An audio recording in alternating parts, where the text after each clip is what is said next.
আসসালামু আলাইকুম সম্মানিত ভিউয়ার্স, আপনারা যারা গরু ছাগল পালন করতেছেন অথবা খামার শুরু করতে চান ভাবতেছেন, তো আগে অবশ্যই পর্যাপ্ত পরিমাণ ঘাসের যোগান দিবেন। ঘাস চাষ করে তারপরে আপনারা খামার শুরু করবেন,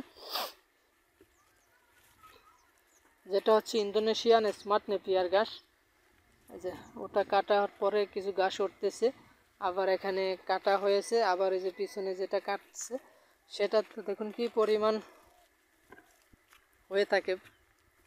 কাটার পর কিন্তু এটার ফলন আরও বাড়ে।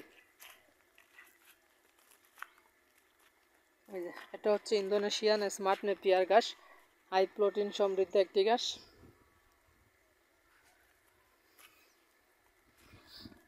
আপনাদের যাদের গরু ছাগল পালন করেন অথবা খামার চিন্তা ভাবনা করছেন, অবশ্যই আমি মনে করি আপনার এই গাছটা চাষ করা উচিত, কারণ এই গাছটাতে ভিটামিনের পরিমাণ বেশি, 22-25% ভিটামিন আছে।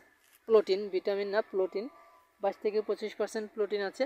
আর আমাদের আরেকটা গাছ আছে গুয়াতেমালা, ওই গুয়াতেমালা গাছটাতে আবার ক্যালসিয়াম আছে।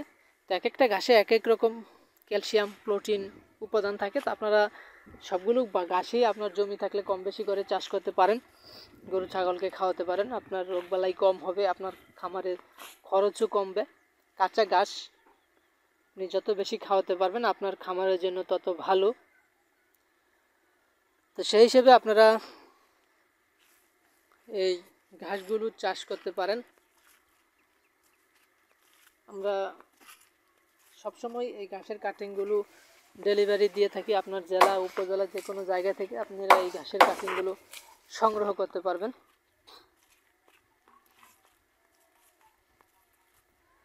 কি পরিমাণ ফলন হয়েছে দেখুন, প্রতিটি সোপায় কিন্তু অনেকগুলি করে ঘাস হয়ে থাকে। এই ঘাসটা ইন্দোনেশিয়ান স্মার্ট নেপিয়ার ঘাসটা। তো এরকম ঘাস যদি আপনি রোপণ করতে পারেন, আপনার